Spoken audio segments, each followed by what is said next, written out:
കാണൂ പരസ്യരഹിതമായ ഏറ്റവും പുതിയ എപ്പിസോഡുകൾ.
വൈദേഹി,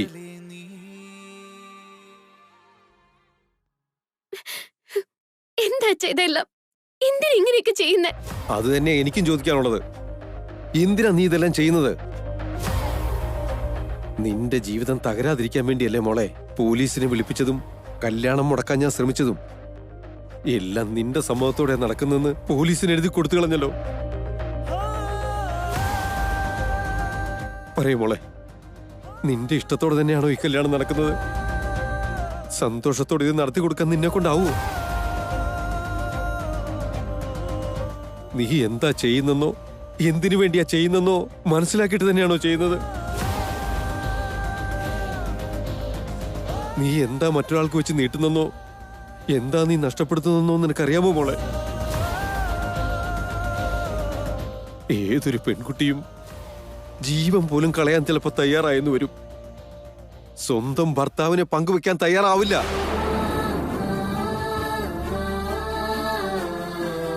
എത്ര നിസ്സാരമായിട്ടാ നീ ഇങ്ങനൊരു തീരുമാനമെടുത്തത്? എങ്ങനെ നിനക്കതിന് മനസ്സ് വന്നു? നിന്റെ ജീവിതം ഇനി എന്തായി തീരുമെന്ന് പോലും നീ ചിന്തിക്കുന്നില്ലല്ലോ.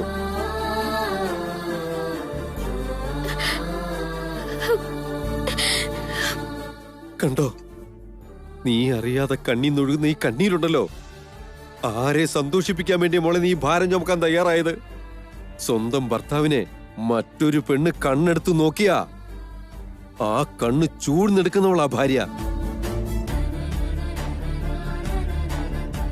എന്നിട്ട് നീയോ ഭർത്താവിനെ വേറൊരുത്തിക്ക് കൊടുത്തിട്ട് നിന്റെ ജീവിതത്തിൽ നീ തന്നെ മണ്ണ് വാരിയിട്ടോണ്ടിരിക്കുന്ന അറിയുന്നില്ലല്ലോ മോളെ നീ.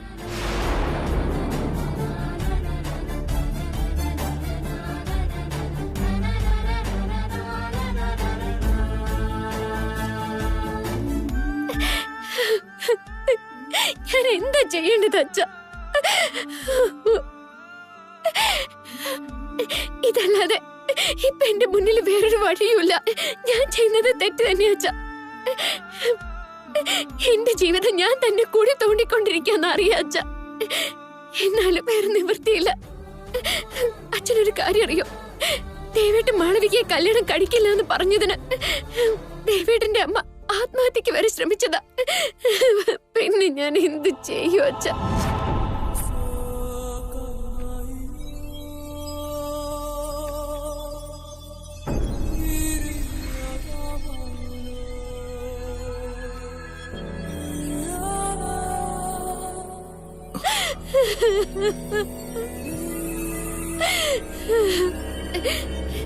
നെഞ്ചു നീറുന്നുണ്ടെങ്കിലും കാലിന്റെ അടിയിലെ മണ്ണ് മുഴുവൻ ഒലിച്ചു പോകുന്നുണ്ടെങ്കിലും അനങ്ങാതെ നിന്നെ പറ്റുവച്ച കൂടെ നിന്നുകൊണ്ട് ഈ കല്യാണം നടത്തി കൊടുക്കണം.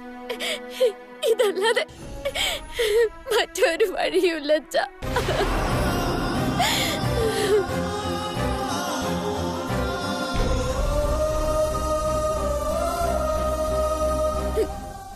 എന്റെ സ്വാർത്ഥത നോക്കി പോവാൻ എനിക്കൊരു ക്ഷണം പോലും വേണ്ടി വരില്ല അച്ഛാ. എന്റെ വാക്കുകൾ ദേവേട്ടൻ അതേപടി അനുസരിക്കും. മറ്റാരും നമുക്ക് വേണ്ട ദേവേട്ട, എന്റെ കൂടെ പോന്നോളൂ എന്ന് പറഞ്ഞാ മതി. ഈ ക്ഷണം എല്ലാം ഉപേക്ഷിച്ച് എന്റെ കൂടെ വരും. അത്രയ്ക്ക് ജീവന എന്നെ, അത്രയ്ക്ക് സ്നേഹോ.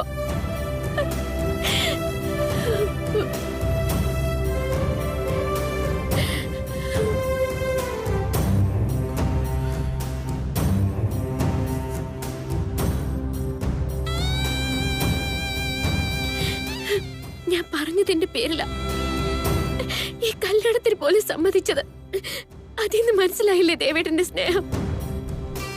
ഞാൻ കഴിഞ്ഞിട്ട് എന്റെ ദേവേട്ടൻ ഈ ലോകത്ത് മറ്റെന്തോ ഉള്ളൂ.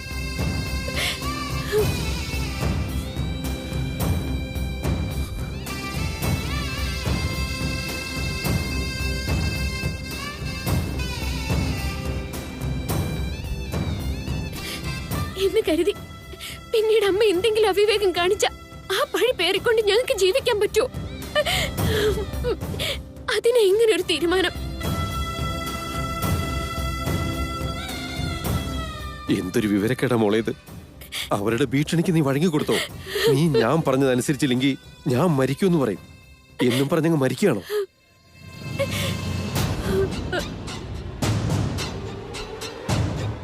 ഇത് നിന്റെ ഭർത്താവിന് മനസ്സിലായി. നീ എന്തടി വണ്ടി മനസ്സിലാക്കാത്ത?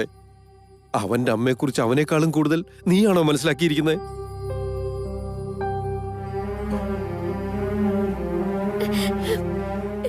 എനിക്കറിയില്ല അച്ഛ. എന്നെക്കാളും ദേവേട്ടനെ കാര്യങ്ങൾ അറിയുള്ളൂ. പക്ഷെ ദേവേട്ടനേക്കാളും ദേവേട്ടന്റെ അച്ഛന് തന്നെയല്ലേ അമ്മയുടെ വാശിയും സ്വഭാവവും എല്ലാം അറിയാവുന്നേ.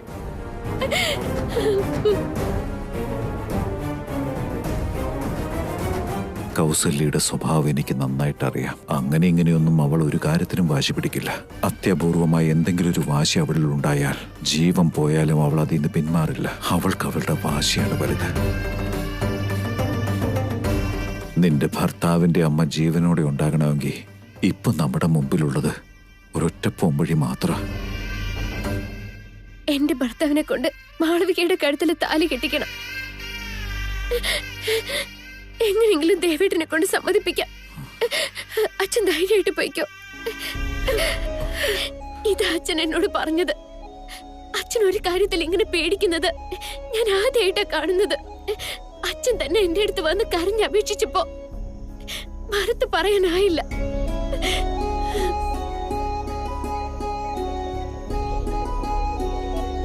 നിന്റെ തീരുമാനത്തെ നീ വളരെ നന്നായി ന്യായീകരിക്കുന്നുണ്ട്. പക്ഷെ നിന്റെ ജീവിതത്തെക്കുറിച്ച് നീ ചിന്തിച്ചോ മോളെ? ത്യാഗം ചെയ്യാം, പക്ഷെ അതിനൊരു അതിലുണ്ടായിരിക്കണ്ടേ? വിട്ട് കളയണ്ട അച്ഛ. ഞാൻ ജനിച്ചപ്പോ തൊട്ടാ ദൈവം എന്നെ ഒറ്റപ്പെടുത്താൻ തുടങ്ങിയതാ. അത്ര നല്ല ജാതക എന്റേത്. ഇത്രയും കാലം സ്വന്തമായിട്ടൊന്നും തരാത്ത ദൈവത്തോട് ഇനി ചോദിച്ചിട്ട് കാര്യമുണ്ടോ?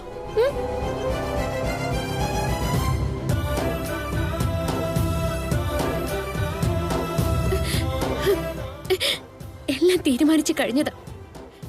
ഇനി ഫലം എന്ത് തന്നെ ആയാലും അത് അനുഭവിക്കാൻ നിവൃത്തിയുള്ളൂ. അച്ഛൻ ഇവിടുന്ന് പോയിക്കോ അച്ഛ.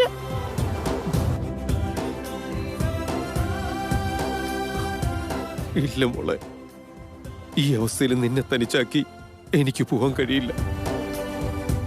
കൺമുമ്പിൽ നിന്റെ ജീവിതം തകരുന്ന കണ്ടുകൊണ്ട് എനിക്ക് വെറുതെ ഇരിക്കാനാവില്ല. അച്ഛാ, എന്നോട് സ്നേഹം ഉണ്ടെങ്കിൽ അച്ഛൻ ഇവിടെ നിൽക്കരുത്. അച്ഛനുണ്ടെങ്കിൽ പ്രശ്നങ്ങൾ വളരെ ഉള്ളൂ, പരിഹാരം ഒന്നും ഉണ്ടാവില്ല. എന്റെ മോൾക്ക് ഒരു വഴി കാണിച്ചു കൊടുക്കണേന്ന് ശ്രീരാമനോട് പ്രാർത്ഥിച്ച മാത്രം മതി. മനസ്സുണ്ടെങ്കിൽ എന്തേലും ചെയ്യട്ടെ. ദയവേത് അച്ഛൻ പോണം. വഴികളെല്ലാം നമ്മൾ അടച്ചു വെച്ചിട്ട് പുതിയ വഴി കാണിച്ചത് ദൈവം എന്ന് പറഞ്ഞ ഏത് ദൈവം നിന്നെ സഹായിക്കാൻ പോകുന്നത്? എന്തൊരു തലയിലെഴുത്താ മോളെ.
ഞാൻ എന്ത് പാപ ചെയ്തത് രാമ? എന്തിനാ നീ എന്നെ ഇത്രയേറെ പരീക്ഷിക്കുന്നത്? എന്റെ ഭർത്താവിന്റെ കല്യാണം ഞാൻ തന്നെ നടത്തി കൊടുക്കേണ്ട അവസ്ഥ. അനാഥയായി തെരുവിലെറിയപ്പെട്ട എന്നെ എടുത്തു വളർത്തി സ്വന്തം മോളേക്കാൾ സ്നേഹം നൽകി എന്നെ വളർത്തിയ അച്ഛൻ എന്റെ നല്ലതിനു വേണ്ടി പാടുപെട്ടിട്ടും ആ അച്ഛൻ അപമാനിച്ച് പറഞ്ഞയക്കേണ്ട അവസ്ഥ വന്നു. ലോകത്തൊരു പെൺകുട്ടിക്ക് ഇങ്ങനൊരു അവസ്ഥ കൊടുക്കല്ലേ രാമ? എനിക്ക് എന്തെങ്കിലും ഒരു വഴി കാണിച്ചതാ. ഈ നരകത്തിൽ നിന്നും എന്നെ എങ്ങനെയെങ്കിലും ഒന്ന് രക്ഷപ്പെടുത്തിത്താ.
ആണല്ലോ, പക്ഷെ വൈദേഹിച്ച് മാത്രമാണെന്നാണ് എഴുതിയിരിക്കുന്നത്.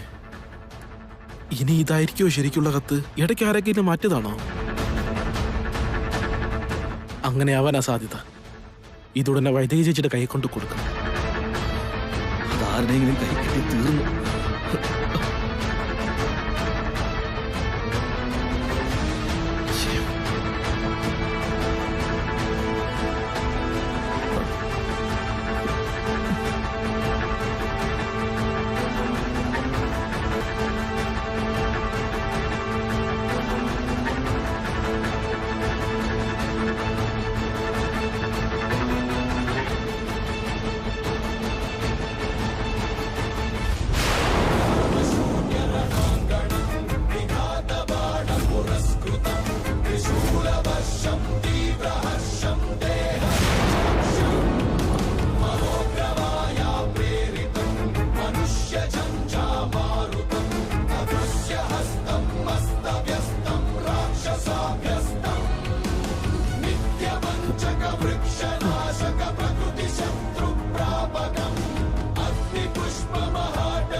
ഭഗവാനെ, ഇതെങ്ങനെ ഇവന്റെ കൈ കിട്ടി? വൈദേഹി,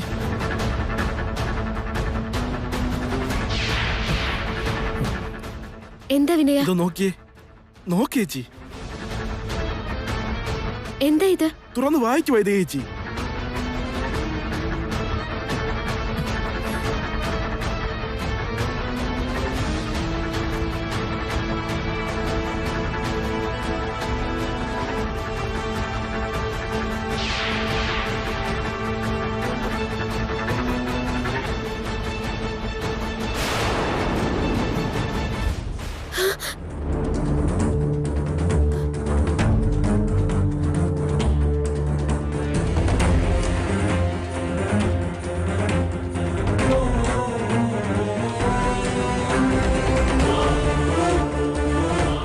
വൈദേഹി മാത്രമാണ് എന്നും ദേവന്റെ ഭാര്യ.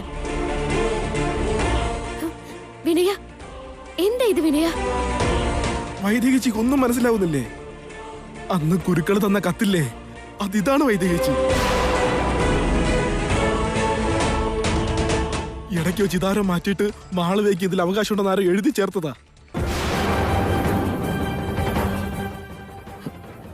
കുളമായല്ല, അറിയാൻ പാടില്ല എന്ന് കരുതിയ ആള് തന്നെ അത് വായിച്ചല്ലോ.